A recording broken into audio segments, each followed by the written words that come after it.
कभी सोचा है इस देश में जहाँ भाषणों की बारिश होती है, वहाँ कई घर ऐसे हैं जहाँ रोटी अब भी धुआं बनकर उड़ जाती है।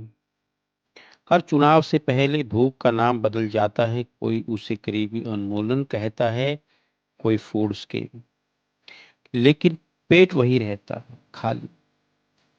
आज सुनी एक ऐसी कविता जो सिर्फ शब्द नहीं बल्कि एक भूखे इंसान की सिसकती आवाज है।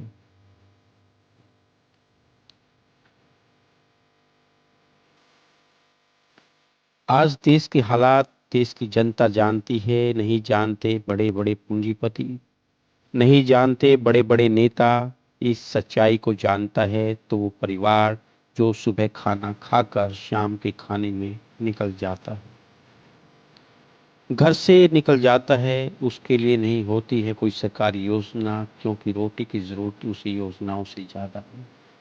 उसे याद रहती है बस रोटी, याद नहीं रहती कोई योजना, क्योंकि पेट नहीं सोचने देता वो बातें जो उसकी पहुंच से बाहर है। उसकी सोच की सीमा उसके चूल्हे तक सिमटी है, क्योंकि पापी पेट का सवाल है। लेकिन उसके वोट से सरकार बनती है, पर उसे नहीं पता सरकार चलती कैसे है। उसे तो पता है बस रोटी, उसे नहीं पता लोकतंत्र, नहीं पता कोई कानून,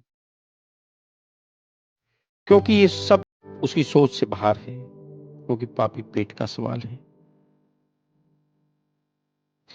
गरीब के पेट पर राजनीति करते हैं नेता, अपना पेट भरने के लिए, और फिर सत्ता हथियाने के बाद इन्हें न याद रहता है गरीब का पेट, न उसकी भूख मिटाने की रोटी।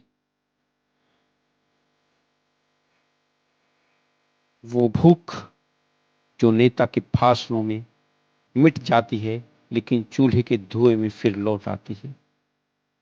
मंचों पर बातें बड़ी होती है, मगर थाली में आज भी कमी होती है।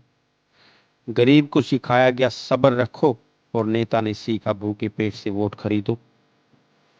मगर एक दिन यही सब्र फटता है और इतिहास फिर करवट लेता है।